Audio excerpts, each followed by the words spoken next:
Hello दोस्तों, आपके अपने प्रोग्राम बिफोर स्लीप में मैं मनोज कुमार स्वागत करता हूं और आज मैं आप लोगों के साथ में पिछले 2 दिन के कंबाइंड टॉपिक डिस्कस करने जा रहा हूं और इस डिस्कशन का सिर्फ एक ही उद्देश्य है, वो है आप लोगों का 2027-28 में सिलेक्शन।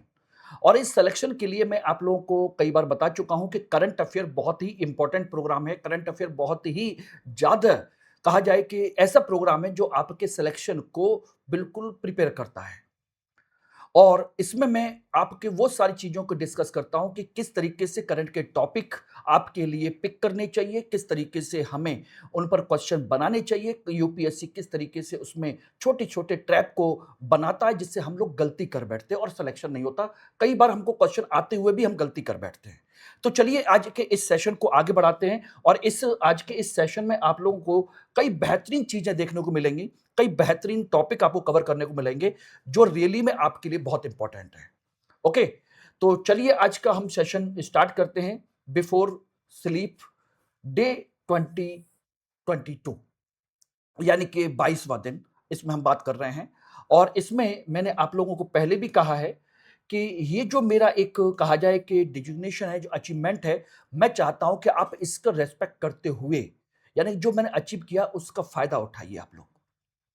यूपीपीसीएस सिलेक्शन और 3 बार आईएएस का इंटरव्यू देने के बाद मैं आपको गाइड कर रहा हूं, तो इसका मतलब आपको इसका फायदा उठा लेना चाहिए और मेरे गाइडेंस में रहकर के तैयारी कीजिए। और किसी तरह का कोई भी डाउट होता है तो यहां मुझे कांटेक्ट कर लीजिएगा और इस क्लास की पीपीटी और पीडीएफ के लिए मेरा टेलीग्राम चैनल जिस पर आप मुझे फॉलो कर सकते हैं, ज्वाइन कर सकते हैं और किसी तरह का कोई सजेशन हो तो मुझे सजेस्ट भी कर सकते हैं।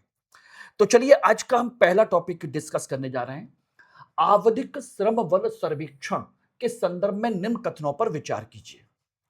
इसे राष्ट्रीय सांख्यिकी कार्यालय द्वारा जारी किया जाता है। यह केवल शहरी बेरोजगारी को मापता है। नीचे दिए गए कूट का प्रयोग कर गलत उत्तर चुनिए। केवल एक, केवल दो, दोनों और दोनों में से कोई नहीं, ना तो एक नहीं दो। ओके, अब यहां पर क्वेश्चन को ध्यान से देखिए, कहां पर आपको फंसाता है। आवधिक श्रम बल सर्वेक्षण यानी कि पीरियोडिक लेबर फोर्स सर्वे। अभी रिसेंटली खबर आई थी कि हमारे यहाँ जो कहा जाए बेरोजगारी दर है, पिछले कई महीने से बढ़ गई है। बेरोजगारी दर हाई लेवल पर बनी हुई है इस समय। तो उसी संदर्भ में ये सारी चीजें हैं कि इसका आकलन कौन करता है, राष्ट्रीय सांख्यिकी कार्यालय यानी कि एनएसओ। और यह केवल शहरी बेरोजगारी को मापता है, तो यहीं पर ध्यान दीजिएगा, क्या ये केवल शहरी बेरोजगारी को मापेगा, गांव की बेरोजगारी को नहीं नापेगा? यस, ये जो छोटे छोटे ट्रैप हैं उसको ध्यान दीजिएगा। और पूछा गया है गलत कूट का चयन कीजिए, गलत उत्तर चयन कीजिए, सही नहीं। तो इसका मतलब ये गलत है और ये सही है, तो हमें गलत चयन करना है। इसका मतलब है उत्तर बी। ये रहा। भारत सरकार के राष्ट्रीय सांख्यिकी कार्यालय द्वारा जारी पीरियोडिक लेबर फोर्स सर्वे के अनुसार अप्रैल 2026 में देश में बेरोजगारी की जो दर है बढ़ करके 5.2% हो गई है, जबकि मार्च में यह 5.1% थी। शहरी बेरोजगारी 6.6 और ग्रामीण 4.6% थी। 15 वर्ष और उससे अधिक आयु के व्यक्तियों को इसमें शामिल किया जाता है, क्योंकि भाई 14 साल से कम उम्र के बच्चों को तो हम इसमें शामिल ही नहीं कर सकते, क्योंकि उनको हम कार्य के लिए योग्य नहीं मानते। एनएसओ द्वारा संचालित survey periodic labour force survey Bharat में रोजगार बेरोजगारी की स्थिति मापने वाला प्रमुख सर्वे है और 2017-18 से लगातार इस पर काम कर रहा है और इसमें शहरी ग्रामीण सभी तरह की बेरोजगारी का आकलन किया जाता है। ओके, क्लियर हो गया। चलिए दूसरा क्वेश्चन, दूसरा इंपॉर्टेंट क्वेश्चन आता है, भोजशाला विवाद के संदर्भ में निम्न कथनों पर विचार कीजिए। भोजशाला मध्य प्रदेश के मालवा जिले में स्थित है। इसे राजा भोज से संबंधित माना जाता है। इसका संरक्षण भारतीय पुरातत्व सर्वेक्षण आर्कियोलॉजिकल सर्वे ऑफ इंडिया करता है। सही उत्तर चुनिए, केवल एक और दो, दो और तीन, एक दो तीन और केवल एक और तीन। सही उत्तर चुनिए। अब इसमें बहुत ध्यान से पढ़ने की जरूरत है, बिल्कुल पीसफुली चीजों को देखने की और समझने की जरूरत है। ध्यान दीजिएगा कि भोजशाला मध्य प्रदेश में, बिल्कुल सही है। क्या मालवा जिले में है? नहीं, ये दोस्तों है धार जिले में। इसलिए पहला स्टेटमेंट गलत। राजा भोज से संबंधित है, बिल्कुल परमार वंश के राजा भोज से संबंधित है। इस पर मैंने स्टडी आईक्यू ऐप पर, स्टडी आईक्यू जो यूट्यूब चैनल है उस पर मैंने पूरा वीडियो बनाया है, उसको आप जरूर देख लीजिएगा, उसमें सभी चीजें आपकी क्लियर हो जाएंगी। ओके, और इसका सर्वेक्षण जो है वो संरक्षण जो है आर्कियोलॉजिकल सर्वे ऑफ इंडिया करता है, ये बिल्कुल सही है, ये भी सही है। तो आंसर है केवल 2 और 3, बिल्कुल सही, ये रहा। मध्य प्रदेश हाई कोर्ट ने अभी हाल ही में महत्वपूर्ण निर्णय देते कहा कि धार में जो स्थित मौजूदा जो कमाल मौला मस्जिद है, उसको उन्होंने कहा कि यह एक मंदिर है। ठीक है। 2003 के उस आदेश को रद्द कर दिया गया है, जिसमें मुस्लिमों समुदाय को शुक्रवार को नमाज पढ़ने की इजाजत दी गई थी कि भाई शुक्रवार को मुसलमान नमाज पढ़ सकते हैं और मंगलवार को बसंत पंचमी के दिन हिंदू जा सकते हैं। ठीक है ना। कोर्ट ने 1935 के उस ऐलान को भी रद्द कर दिया है जिसमें इसे मस्जिद घोषित किया गया था। इसके अलावा आर्कियोलॉजिकल सर्वे ऑफ इंडिया इस परिसर का संरक्षण प्रबंधन का अधिकार दिया गया है और माना जाता है कि इसका निर्माण 11वीं सदी में परमार वंश के राजा भोज ने कराया था और ये बाग देवी यानी कि सरस्वती देवी के लिए समर्पित है। बाकी डिटेल मैंने आपको एक अलग वीडियो में आपको बता रखी है, तो उसको आप देख सकते हैं। अगला क्वेश्चन आ जाइए, क्वेश्चन नंबर 3। कथन है उपग्रह टैगिंग वन्यजीव संरक्षण में अत्यंत उपयोगी तकनीक है। नंबर वो दूसरा है कारण इस तकनीक के माध्यम से विभिन्न प्रजातियों की आवाजाही, आवास क्षेत्र और प्रजनन व्यवहार का अध्ययन किया जा सकता है। बिल्कुल सही है।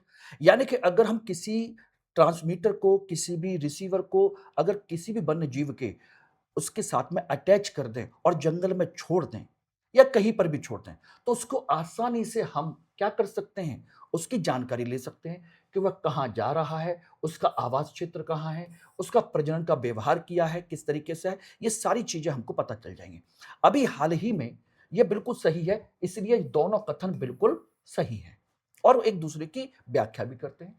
अभी हाल ही में भारत में गंगा सॉफ्ट सेल कछुआ यानी कि जिसकी स्किन बहुत सॉफ्ट होती है, सॉफ्ट सेल वाले कछुए को उपग्रह प्रेषित यानी कि ट्रांसमीटर लगा करके काजीरंगा नेशनल पार्क में छोड़ा गया है जो गंगा का है। और इसका उद्देश्य एक ही है, संकटग्रस्त जो जीव है ये वाला गंगा सॉफ्ट सेल टर्टल कछुआ, ये एक संकटग्रस्त मीठे पानी के कछुओं का संरक्षण, प्रवासन और आवाजाही, अनुगमन, प्राकृतिक आवास की निगरानी और प्रजनन व्यवहार जैसे पैटर्न का अध्ययन करना है। बिल्कुल सही है। यानी कि अब इसमें बात आती है कि कौन प्रजाति है, गंगा का सॉफ्ट सेल टर्टल है। ठीक है ना। कहां पर छोड़ा गया है, काजीरंगा नेशनल पार्क असम में। ठीक है ना। कौन सी नदी है, ब्रह्मपुत्र बेसिन है, मीठे पानी का क्षेत्र है। आईयूसीएन की रेड लिस्ट में ये एंडेंजर्ड है और कानूनी स्थिति वाइल्ड लाइफ प्रोटेक्शन एक्ट 1972 के अनुसार शेड्यूल 1 में मौजूद है। ये इसको याद रख लीजिएगा। एक जगह पर मैंने आपको पॉइंट फॉर्म में कंपाइल कर दिया और ये भारत का पहला satellite tagged fresh water turtle है, पहला फ्रेश वाटर टर्टल जिसको लॉन्च किया गया है। Okay everybody, clear? चलिए अगला है प्रोजेक्ट गरुड़ के संदर्भ में निम्न कथनों पर विचार कीजिए। यह ध्रुव स्पेस द्वारा विकसित एक उपग्रह मंच कार्यक्रम है। ध्रुव स्पेस द्वारा इसका उद्देश्य है 500 किलोग्राम श्रेणी के उपग्रह मंच का विकास करना।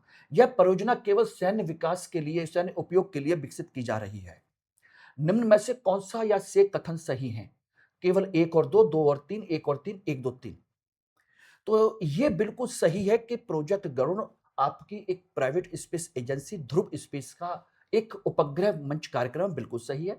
इसका उद्देश्य 500 किलोग्राम श्रेणी के उपग्रहों के लिए मंच प्रदान करना है कि 500 किलोग्राम के सैटेलाइट को प्रॉपर लॉन्च किया जा सके, लेकिन इसका उपयोग केवल सैन्य के लिए है, बस यही पर ध्यान दीजिएगा। नहीं भाई, ये सभी के लिए है, इसलिए आंसर हो गया 1 और 2। ये रहा। कौन सा सही है? हाँ, इसका आंसर ए, ये रहा। वो बाय मिस्टेक प्रिंट हो गया है, इसको ध्यान रखिएगा। रिसर्च डेवलपमेंट एंड इनोवेशन के अंतर्गत इसको 105 करोड़ रुपए की सहायता दी गई है। इस राशि का उपयोग वह प्रोजेक्ट गरुड़ के माध्यम से भारत के निजी क्षेत्र आधारित सैटेलाइट मैन्युफैक्चरिंग क्षमता का निर्माण कराने के लिए किया जा रहा है। यह निजी अंतरिक्ष क्षेत्र, satellite ecosystem, space manufacturing, commercial space economy के लिए महत्वपूर्ण कदम है। प्रोजेक्ट गरुड़ भारतीय अंतरिक्ष प्रौद्योगिकी कंपनी ध्रुव स्पेस द्वारा विकसित किया जा रहा है एक उन्नत सैटेलाइट प्लेटफॉर्म है। ठीक है ना। और इसका उद्देश्य भारत में स्वदेशी उपग्रहों के निर्माण की क्षमता को मजबूत करना, 500 किलोग्राम श्रेणी के उपग्रहों के लिए प्लेटफॉर्म विकसित करना। ठीक है ना। और ये पृथ्वी का अवलोकन करना, संचार है, निगरानी है, अन्य अंतरिक्ष अभियानों के लिए उपयोगी है। और यह परियोजना केवल सैन्य उपयोग तक सीमित नहीं है, इसका उपयोग नागरिक, वाणिज्यिक, वैज्ञानिक सभी क्षेत्रों में किया जा सकता है। तो ये इतने पॉइंट मैंने आपको लिखे हैं, इतना आप नोट कर लीजिए, इससे ज्यादा कुछ करने की जरूरत नहीं है।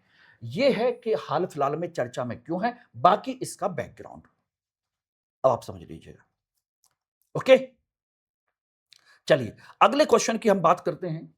Question number 5, wholesale price index, थोक मूल्य सूचकांक के संदर्भ में निम्न कथनों पर विचार कीजिए। यह थोक स्तर पर कीमतों में होने वाले परिवर्तन को मेजर करता है, मापता है। इसमें वस्तु और सेवाएं शामिल होती हैं। इसे आर्थिक सलाहकार कार्यालय द्वारा जारी किया जाता है। उपरोक्त कथनों में से कितने सही हैं? केवल एक, केवल दो, सभी तीन और कोई नहीं। देखिए, होलसेल प्राइस इंडेक्स और कंज्यूमर प्राइस इंडेक्स इकोनॉमी में आपके इन्फ्लेशन यानी महंगाई को मापने के दो संकेतक हैं। थोक मूल्य सूचकांक यानी कि होलसेल प्राइस इंडेक्स आपके थोक वस्तुओं पर कीमतों में परिवर्तन को मेजर करता है, और कंज्यूमर प्राइस इंडेक्स आपके रिटेल पर करता है। लेकिन इसमें एक चीज ध्यान रखिएगा, जो थोक स्तर पर करता है वो बिल्कुल सही है। ये इसमें वस्तुएं और सेवाएं शामिल हैं, ये गलत है। ये केवल वस्तुओं का मापन करता है, केवल वस्तु मापन करता है, वस्तु, सेवाएं नहीं करता। कंज्यूमर प्राइस इंडेक्स में दोनों चीजें शामिल होती हैं। कंज्यूमर प्राइस इंडेक्स में दोनों वस्तु और सेवा दोनों होती हैं, और थोक मूल्य सूचकांक में केवल वस्तु है। ठीक है ना? इसे आर्थिक सलाहकार कार्यालय द्वारा जारी किया जाता है, यह बिल्कुल सही है। तो ये भी सही है, ये भी सही है, ये आपका गलत है। तो कितने सही हैं? केवल दो सही हैं, पहला और तीसरा, फर्स्ट एंड थ्री, ये रहा B. Okay, wholesale price index अभी चर्चा में क्यों रहा है? अप्रैल 2026 में इसका जो इन्फ्लेशन रेट है 8.3% हो गया है, जो 3.5 वर्षों में सबसे ज्यादा है।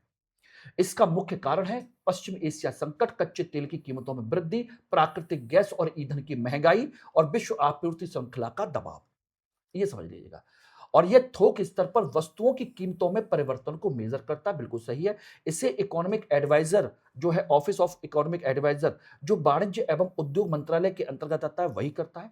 और इसका जो बेस ईयर है वो 2011-12 है।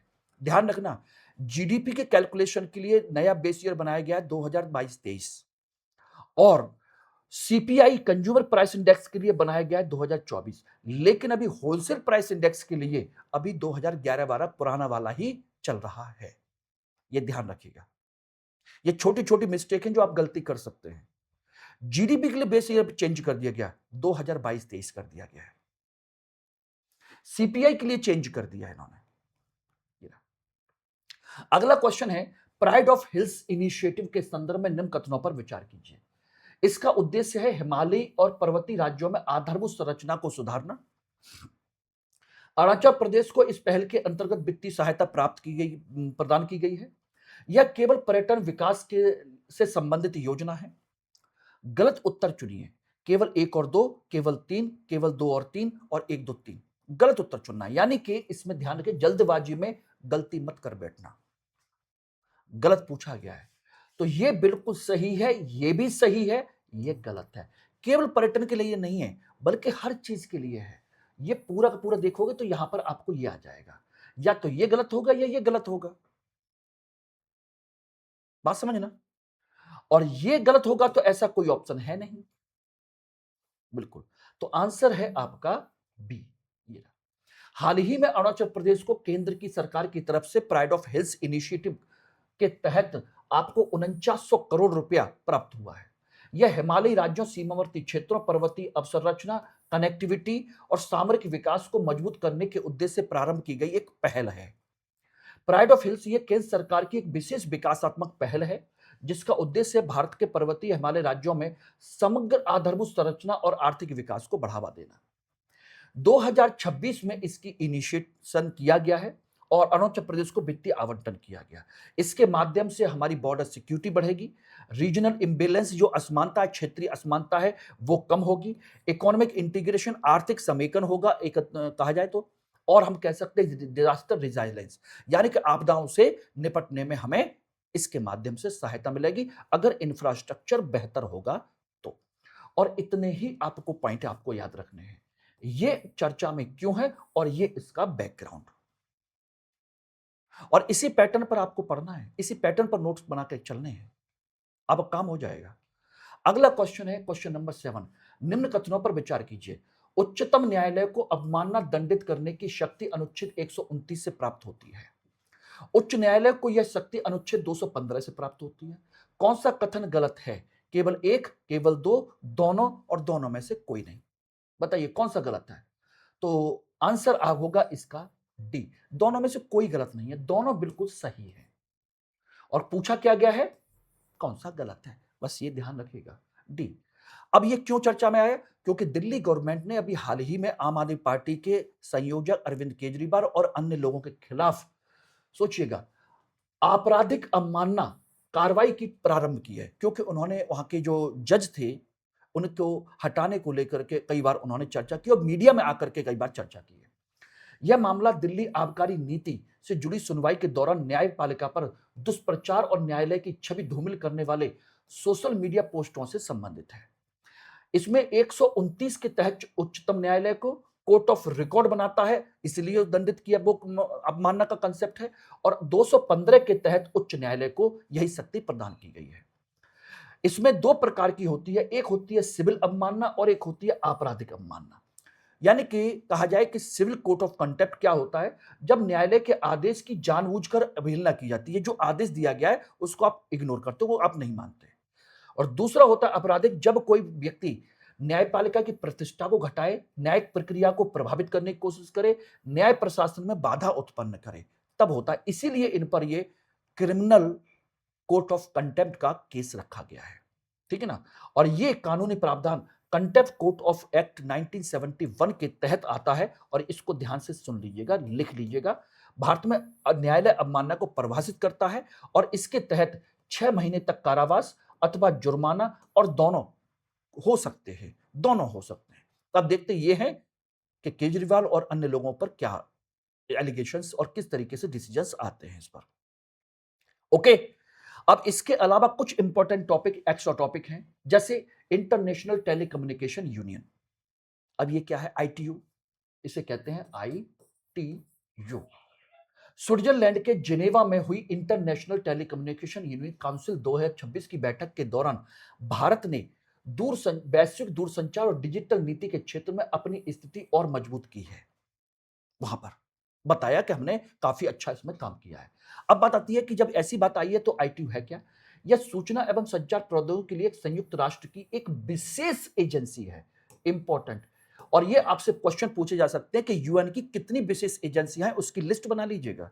स्पेशल एजेंसीज ऑफ यूएन कितनी हैं?